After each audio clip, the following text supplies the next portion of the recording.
This is NDTV.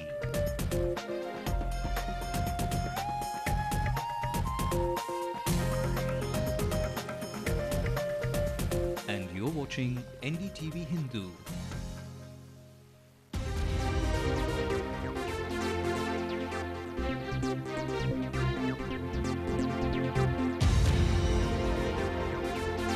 Hello and welcome to Ndtv-Hindu hello and welcome to Headlines Now on Ndtv-Hindu. I'm Ramanathan. The streets of Chennai turned platforms for protest as political parties take turns to pull off stunts or demonstrate outside the Sri Lankan High Commission here against the alleged attacks on fishermen by the Lankan Navy in the Indian Ocean.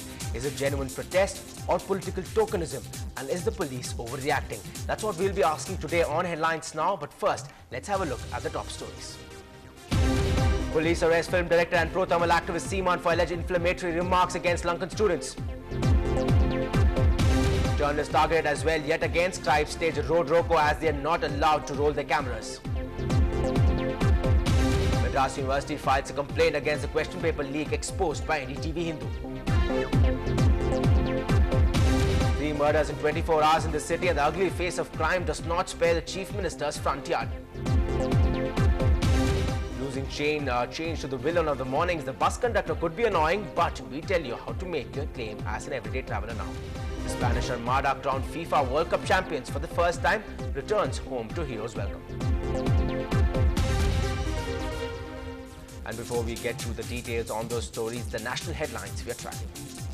It's a big day for the great Indian space dream. PSLV launched successfully, and this time students are part of the dream project.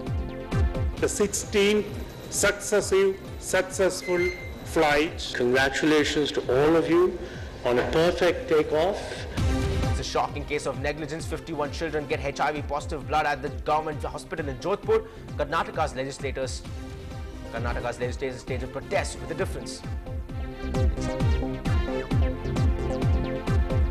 In Andhra, Jagan Mohan Reddy slams his Chief Minister Rosae for insinuating that Jagan was eyeing the Chief Minister's chair.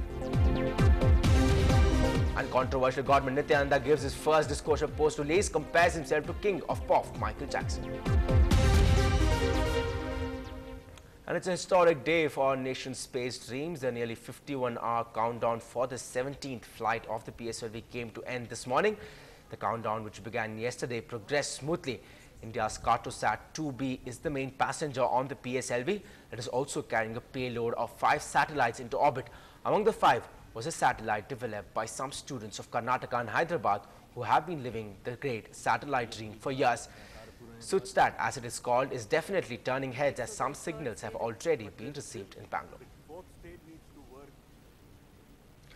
And joining us tonight on Headlines Now are K. Radhakrishnan, the chairman of ISRO, and Chetan Angari, the team leader of the Suchsat project, the student satellite, which is a part to the mission. Welcome to the show. My first question to you, Mr. Radhakrishnan, how different was it to come out of the PSLV failure 3 months ago? Did you have to specially motivate the team for this successful launch? See, in space technology, it is a complex technology with several uncertainties. One has to be prepared for failures and successes. And failures finally lead to successes. Yes, GSLV D3 experience was not as we expected it to have happened, but we learned a lot. And the teams, with their dedication, the enthusiasm to continue with the activity, they have done the work. That's how today we had a PSLV successful flight. So what are the following launches and what are the difficulties you envisage now? Forthcoming launches, for example, we have got to put now remote sensing satellites in the orbit, ResolveSat 2. In communication area, we have to put a series of communication satellites to provide the transponder capacity in the C-band, extended C-band and Ku bands. So these are our immediate priorities. Soon, within a week, we will start the stacking of our GSLV F06 to put the GSAT 5P communication satellite into orbit. This is the immediate task for the next 3 months. Then we have to put again a communication satellite GSAT-12 with extended C-band transponders, and that will be flown on a PSLV vehicle.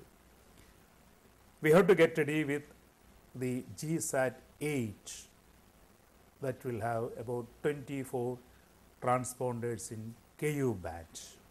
This is an immediate task to be realized. We are working on the microwave remote sensing satellite RESAT, which will have a C-band synthetic aperture radar, and that would provide us imaging capability even when there is cloud and all night and day.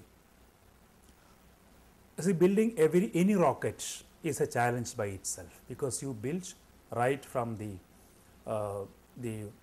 bottom. Every connection, every assembly, it has to be tested, checked and verified. It's a challenge. We have to also produce these components and subsystems to the required quality is another challenge. Right, Mr. Radhakrishnan, thanks a lot for joining us. We wish you all the success with all those future projects. We now go across to Chetan Angadi, the man who led that Studsat team. Chetan, very few people ever get to fly an object in space. You have been able to do so, succeed even as you are studying. How do you feel?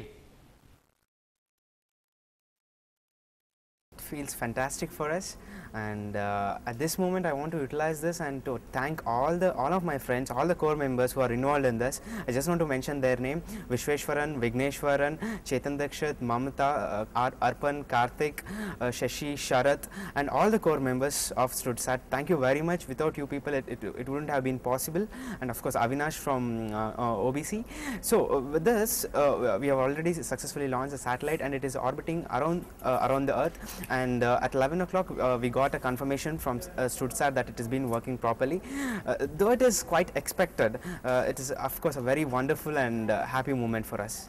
Right, Chetan, you sure do have a long list of names of the teammates there, but how difficult was it to make that satellite, especially matching ISRO standards? Yeah, it is a very new experience. It was a very new experience for us, where we began with knowing about the satellite, how does it work, because most of the time it's very different from just learning in books and making it really work and fly it. So we found that difference. What is the difference between just studying about it and making it work and fly? So we started with the basic subsystems, then design of it, and the continuous review by ISRO, and then a launch permission, and then launch of Studsat. That is today. Right, Chetan, now one question on your future. Like all good engineering students, are you too planning to go and work abroad? Yeah, I'm staying one more year here, and then I'm continuing my studies in abroad, but I'm very much willing to come back to India and work for country and work for ISRO. All right, Chetan, thanks a lot for joining us on Headlines Now today. We hope you all the luck with your future projects. Moving on, time for a short break on this bulletin.